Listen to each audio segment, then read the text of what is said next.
Salut à toi et bienvenue sur la chaîne d'Agibio. Alors aujourd'hui j'ai voulu faire un deuxième numéro du podcast parce que finalement le premier a eu pas mal de succès d'après ce que j'ai pu, d'après les commentaires positifs que j'ai pu en avoir. Et puis deuxièmement, c'est plus pratique pour moi finalement en ce moment de proposer ce format-là. Alors aujourd'hui, je voudrais parler d'écologie, de nos modes de consommation et des marchés qui suivent à l'heure actuelle la transition vers la mode actuelle, vers l'écologie, vers le vert, vers des produits moins émetteurs en termes de gaz à effet de serre, moins polluants, etc., etc.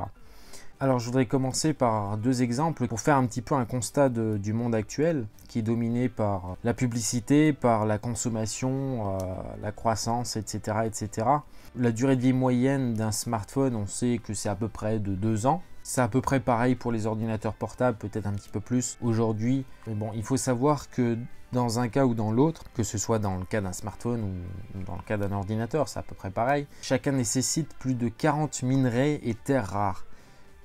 Alors c'est des minerais bien sûr qui viennent pas de chez nous, qui viennent pas de France, qui sont extraits par des mineurs dans des pays éloignés aux conditions sociales très très discutables et qui sont en plus des produits non recyclés. Donc chaque fois qu'on va racheter un nouveau smartphone et un nouvel ordinateur, on va encourager ce monde-là en fait. Un autre exemple qui me parle un petit peu parce que je me suis toujours posé la question.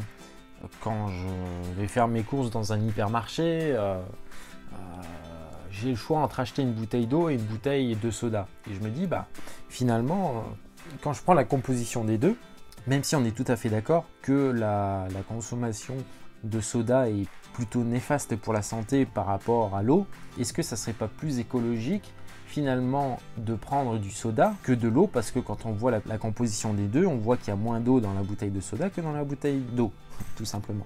Et puis en fait, par mes recherches, par mes lectures, etc., je me suis rendu compte que pour fabriquer 1 litre de cola, la société a besoin de 7 litres d'eau prélevée dans les nappes phréatiques indiennes.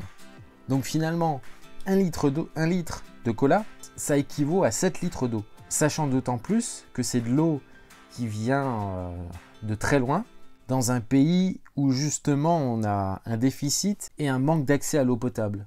Donc ça pose un problème éthique, écologique et social finalement de consommer ça. Donc c'est absolument pas du tout écologique. Ça répond à une question que j'ai pu me poser il y a des années et là j'ai la réponse, donc je te la partage. Il faut savoir que si l'ensemble des êtres humains, donc l'ensemble des êtres humains de la planète, consommaient comme un Français, il faudrait les ressources de 5 planètes. Pour un Américain, ça correspond à 10 planètes. Donc ça permet un petit peu de se positionner par rapport à l'impact qu'on a sur l'ensemble de la planète. Alors aujourd'hui, on est sur une tendance où on veut nous faire prendre conscience de ça, et on veut par conséquent développer un marché tout autour de ça pour finalement nous faire croire que en changeant simplement nos produits et en prenant simplement des produits moins énergivores par exemple, on va résoudre tous les problèmes de la planète. Alors je prends l'exemple, il y a un exemple typique qui nous est proposé en ce moment, c'est la voiture électrique. On sait que la voiture thermique, donc c'est-à-dire la voiture essence ou diesel grosso modo, génère énormément de gaz à effet de serre, on va dire de CO2 pour faire simple, parce que ça permet du coup de comparer un petit peu, c'est un équivalent en fait, c'est un équivalent en CO2. Et donc la voiture électrique, de par sa fabrication et sa commercialisation, on se rend compte que elle génère également énormément de CO2. Ne serait-ce que par l'extraction et la transformation de nombreux minerais, qui, comme je le répète, comme j'ai dit avant, sont à la fois rares et non renouvelables, le transport des minerais et du produit fini, et son utilisation. Quand on va recharger sa voiture électrique via sa prise de courant, on va utiliser, alors pour nous ça va être principalement des centrales nucléaires, mais même si la centrale nucléaire émet en soi très peu de gaz à effet de serre, on a besoin d'uranium. Et cet uranium-là, il ne vient pas de chez nous. Donc, pareil, on est obligé de l'extraire, de le transformer et de le rapporter chez nous.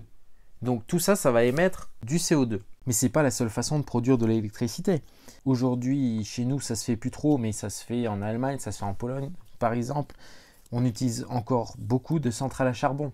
Les centrales à charbon, c'est pareil, mais avec l'émission de CO2 en plus. Donc finalement, quand on prend le mix énergétique, on note qu'une baisse de 10 à 20% d'émissions de CO2 sur une voiture électrique par rapport à une voiture thermique. Donc finalement, la voiture électrique, on nous vend comme le produit révolutionnaire qui va nous permettre d'émettre zéro particules, zéro émission de gaz, etc. C'est un pur mensonge parce que quand on prend tout ça en compte, la voiture électrique elle pollue quasiment autant qu'une voiture thermique. Un peu moins, mais bon, on est quand même sur des proportions assez équivalentes. Et ça, c'est un exemple. Il y a l'autre exemple qui est des panneaux photovoltaïques. Pareil, on nous présente ça comme étant la solution à tous nos problèmes, sauf que les panneaux photovoltaïques, ils sont fabriqués à partir, pareil, de particules rares, non renouvelables, extraits à l'autre bout de la planète qu'on va devoir transporter, etc., etc. Le panneau a une durée de vie je vais être très large, de 10 à 20 ans, grosso modo. Et au bout de 10 à 20 ans, on le démonte, mais on n'est pas capable de le recycler.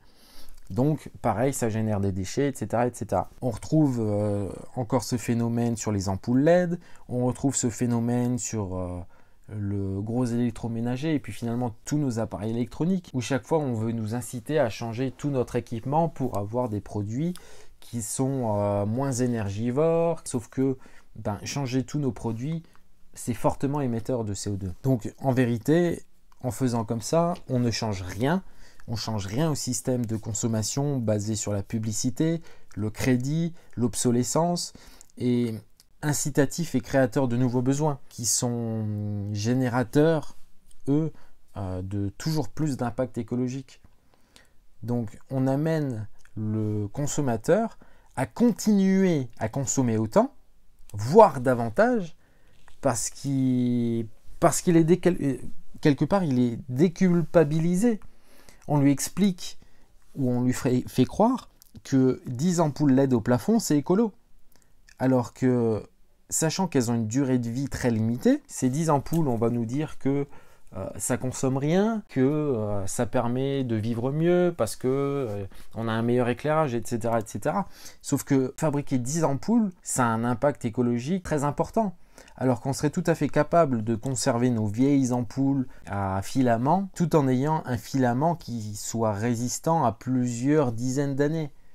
Alors effectivement, on consommerait peut-être plus d'électricité, mais on serait largement moins émetteur de CO2 parce que au lieu de changer son ampoule une fois tous les ans ou tous les 2 ans, on la changerait 3 ou 4 fois dans sa vie et donc on serait largement moins émetteur au niveau de la production. Donc c'est une contre-vérité ce qu'on nous propose. De la même façon, on veut nous faire croire au bonheur de la voiture hybride, de la voiture électrique, qui ne fait pas de bruit, qui est facile à conduire, qui n'émet pas de CO2, qui n'émet pas de gaz, qui n'émet pas de pollution sonore. Alors que si on voulait vraiment réduire l'émission de gaz à effet de serre, c'est pas de véhicules électriques dont on a besoin, c'est de transports en commun efficaces et on pourrait augmenter cette efficacité en les rendant gratuits par exemple.